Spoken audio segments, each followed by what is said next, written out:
Assalamualaikum warahmatullahi wabarakatuh. Kami dari kelompok 1 dengan tema pemikiran Montesquieu dengan anggota Kutub Haira Umah, Maudia Novianti, Muhammad Akbar Maulana, Muhammad Aqsa Ramadan, Muhammad Taski Alamuddin, dan Nada Syifa Fajriyah. Baron de la Brede et de Montesquieu. Dia lahir pada tanggal 18 Januari 1989 dan meninggal pada tanggal 10 Februari 1755. Itu bertepatan pada umurnya yaitu 66 tahun.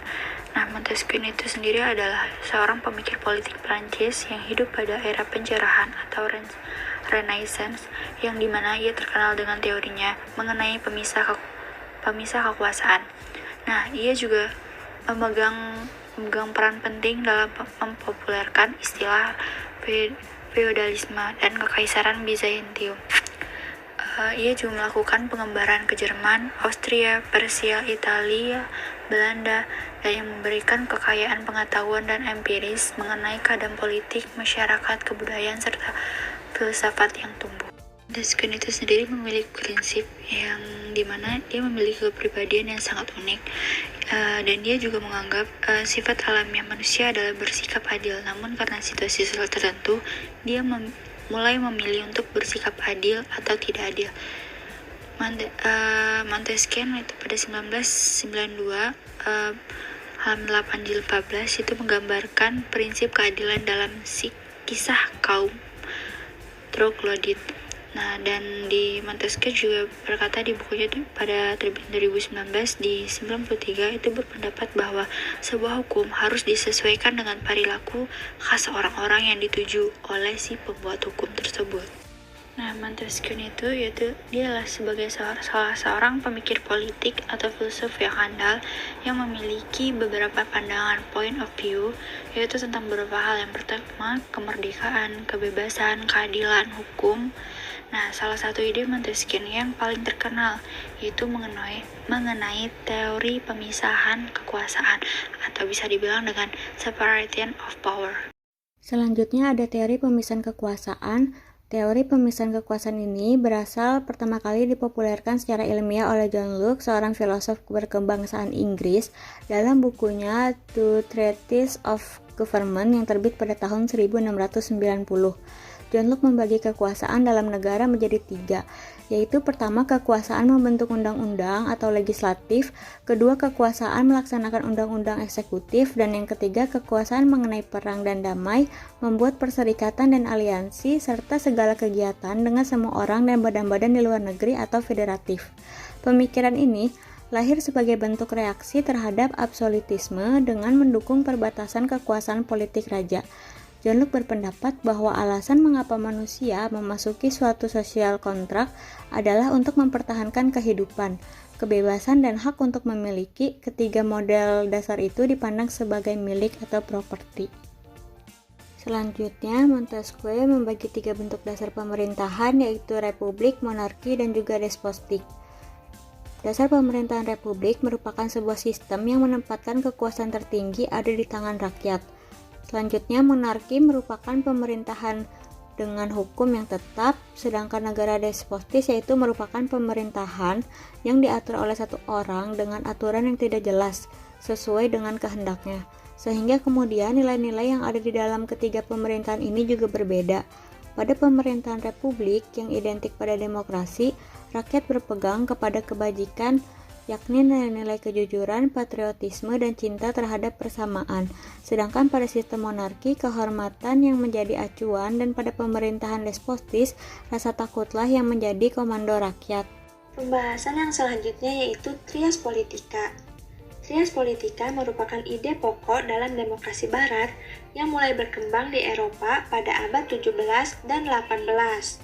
Trias politika adalah anggapan bahwa kekuasaan negara terdiri dari 3 macam kekuasaan, yakni yang pertama kekuasaan legislatif atau pembuat undang-undang. Legislatif merupakan lembaga yang dibentuk untuk mencegah kesewenang-wenangan raja atau presiden. Lembaga legislatif yang merupakan wakil dari rakyat ini diberikan kekuasaan untuk membuat undang-undang dan menetapkannya. Tidak hanya itu, lembaga ini juga diberikan hak untuk meminta keterangan kebijakan lembaga eksekutif yang akan dilaksanakan maupun yang sedang dilaksanakan.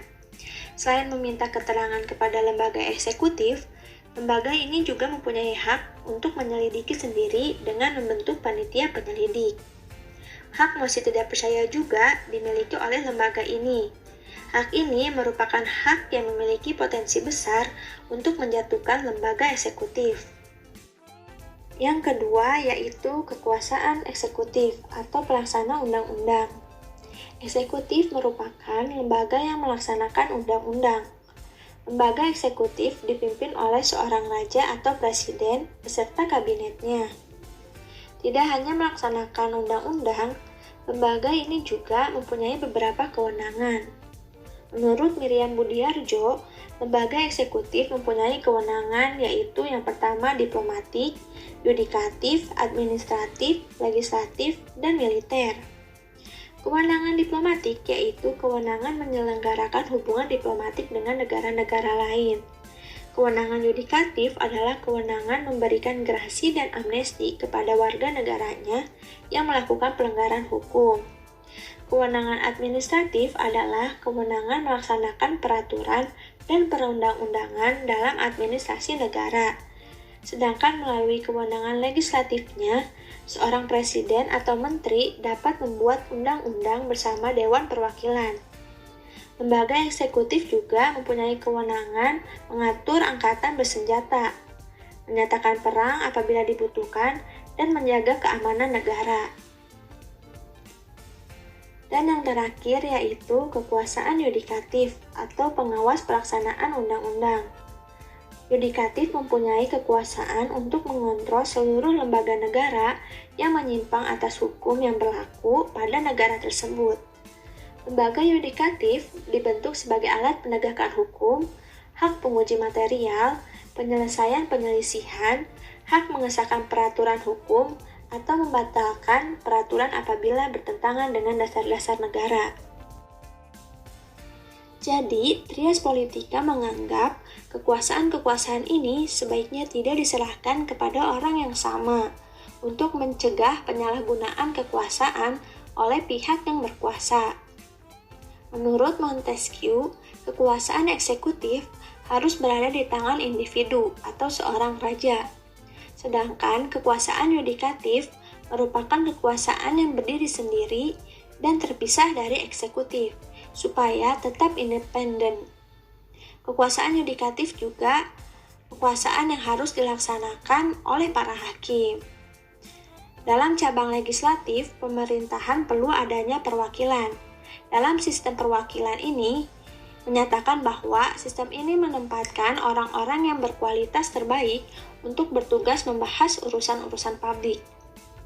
Dan Montesquieu menganjurkan sistem legislatif dengan 2 kamar, yaitu berupa 1 majelis rendah dan majelis tinggi.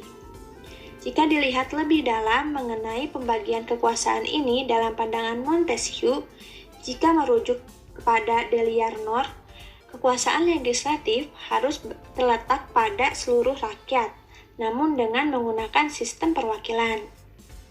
Melalui konsep inilah, Montesquieu booming sebagai pemikir politik filsuf yang dianggap pro-demokrasi.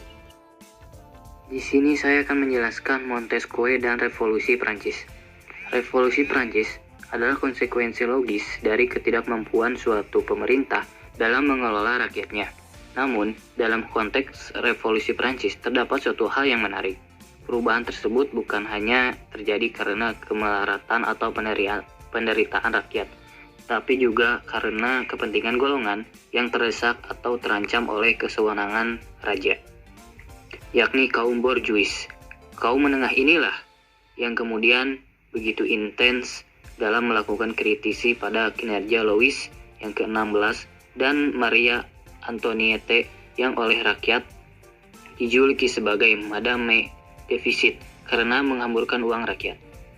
Montesquieu bersama dengan Voltaire terus mengorbankan semangat perjuangan yang ini. Jika Voltaire memberikan kritik tajam pada posisi rohaniawan yang selalu berdiri membela raja, maka Montesquieu selalu beragam. Pamfletnya melawan rencana pemerintah untuk meregulasi keun anggur lokal. Selain itu, Montesquieu melihat kekuasaan harus dipisahkan menjadi tiga kekuasaan, yaitu legislatif, eksekutif, dan yudikatif, serta ketiganya harus bertanggung jawab pada rakyat bukan pada raja. Namun kedua serta kaum oposisi yang lain secara semena-mena dimasukkan ke penjara Bastille oleh raja. Hal ini diperparah dengan pemberlakuan pajak yang hanya dibebankan pada kaum tani, sedangkan kaum bangsawan dan rohaniawan bebas dari pajak. Rasa ingin bebas dari kalangan rakyat meningkat seiring dengan tersebar luasnya tulisan dari Ciceros tentang kontrak sosial dan kedaulatan rakyat. Revolusi terus berjalan secara radikal, namun pada akhirnya Napoleon berhasil memberikan Prancis pemerintahan pusat yang kuat dan keseragaman administratif. Tentara dinas memiliki tugas dan menghubungkan setiap desa dan menyatukan seluruh bangsa secara umum. Negara yang terpusat ini cocok dengan hasrat Napoleon akan pemerintahan yang tertib dan administrasi yang rasional. Nah, cukup sekian pembahasan dari kelompok kami. Semoga dapat dimengerti oleh kalian dan juga mohon maaf jika banyak kesalahan.